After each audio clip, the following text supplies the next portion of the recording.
Olá a todos, estou gravando esse vídeo aqui para a gente poder falar um pouquinho sobre o continente americano, tá? O continente que nós vivemos. O continente americano também tem muitas informações, muitas situações, muitas questões relacionadas a ele, então vou gravar vários vídeos também para poder falar dele, tá? Algumas questões relacionadas ao continente americano, elas são interessantes, porque dentro do mesmo continente, nós tivemos colonizações diferentes, nós temos climas diferentes, nós temos questões tectônicas diferentes, ou seja, dentro de um continente só você tem várias situações distintas. Nós temos países desenvolvidos, países subdesenvolvidos, nós temos países que se envolvem volta e meia em guerras, países que estão em crises econômicas muito intensas, tá? Então nós vamos tratar desses assuntos assim de forma separada. Hoje eu gostaria de falar basicamente das características naturais do continente americano. Primeira coisa que eu gostaria de falar sobre o continente americano é que ele é dividido em três partes, tá? América do Norte, América Central e América do Sul, tá? São as três partes do continente americano. Essa é a divisão que a gente chama de divisão política, tá? Do continente americano. Nós temos também uma divisão que pode ser chamada de divisão econômica do continente americano, que é a América anglo-saxônica, que é a parte desenvolvida do continente, tá? Formada por Estados Unidos e Canadá. E nós temos a América Latina, que é a parte subdesenvolvida, que aí tem o México, América Central e América do Sul, tá? Em relação à característica natural do continente americano, é importante que a gente tenha noção que o continente americano está praticamente em todas as zonas climáticas, tá? As linhas imaginárias que formam as zonas térmicas, ou as latitudes, né? Todas elas basicamente passam aqui no continente americano, com exceção do Círculo Polar Antártico, tá? Então o Círculo Polar Ártico passa lá no hemisfério norte, o Trópico de Câncer, a linha do Equador e o Trópico de Capricórnio. Todas essas linhas acabam passando aqui no continente americano. Então nós temos climas variados no continente americano. Nós temos desde o clima equatorial, que é típico aqui do Brasil, tá? Clima tropical também, e nós temos os climas mais frios, climas temperados, que estão relacionados ao continente, mais ao hemisfério norte, tá? Estados Unidos, Canadá. Nós temos um frio polar intenso lá no Canadá, tá? Boa parte do território do Canadá ele não é tão ocupado porque a densidade demográfica acaba sendo baixa por causa do clima rigoroso, um clima muito frio. Relacionado a isso, relacionado a essa variedade climática, nós temos também variedade de vegetações.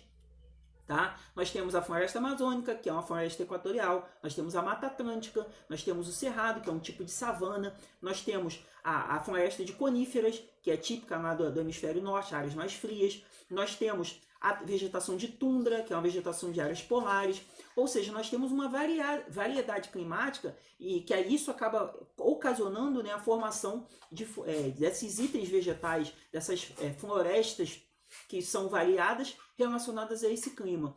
Uma outra questão interessante em relação ao continente americano é a questão do movimento tectônicos, das placas tectônicas. Nós temos áreas de choques intensos de placas tectônicas aqui no continente. Por exemplo, a formação da Cordilheira dos Andes, aqui próximo da América do Sul, né, na América do Sul, né, região andina que a gente chama, ela é formada pelo choque das placas tectônicas de Nazca e a placa tectônica sul-americana. Geralmente a gente pensa na placa sul-americana como uma placa que está se separando da placa africana, ou seja, um movimento divergente, mas ela realiza um movimento convergente com a placa de Nazca. A placa de Nazca e a placa sul-americana se chocam e uma placa é jogada para cima e acaba formando a Cordilheira dos Andes. Outro fenômeno interessante relacionado à tectônica de placas aqui na América é que a gente tem a falha de San Andreas, que fica lá nos Estados Unidos. Ela é formada por um movimento transformante ou deslizante da placa norte-americana e placa do Pacífico. Ali existe uma grande falha. Aquela ali é uma região de atividade sísmica intensa, ou seja, podem ocorrer grandes terremotos ali também. Nós temos também na América Central a placa dos Cocos e do Caribe, que são placas que acabam também sempre volta e meia tendo alguns choques, tá? E volta e meia tem alguns terremotos, né? Um terremoto recente que acabou gerando grandes danos lá, foi no Haiti, tá? Acabou gerando grandes impactos, o Haiti sofre até hoje em dia. Outras áreas aqui no nosso continente sentem bastante esses fenômenos, tá? Como por exemplo no Chile, volta e meia tem grandes terremotos no Chile, tá? Então é importante que a gente tenha essa noção, que nós temos áreas que têm mais atividade sísmica, áreas que têm menos atividade sísmica. É importante a gente pensar também nas correntes marinhas, como a corrente marinha do Golfo, uma corrente quente que acaba gerando águas quentes naquela região do Caribe, e essas águas quentes são muito importantes para a formação dos furacões, tá? Que geralmente assolam lá os Estados Unidos no período de verão deles, tá bom? Os furacões são fenômenos provocados pela baixa pressão atmosférica, grandes tempestades de vento, tá? Quando essas tempestades encontram as águas quentes que liberam vapor d'água para elas acabam gerando aqueles fenômenos intensos. Furacão Katrina, tá? São furacões famosos que já ocorreram no continente americano. Tá? O Brasil geralmente está sempre livre desses processos, não sofremos com grandes terremotos, não sofremos com grandes furacões, então somos privilegiados em relação à nossa posição cartográfica no mundo, tá bom? Então o continente americano tem todas essas variedades, tá? Variedade climática, variedade de vegetação, variedade tectônica. Eu vou gravar outros vídeos para a gente poder continuar falando desse continente em relação à sua colonização, aos seus processos de ocupação, tá bom? Fiquem com Deus e até a próxima.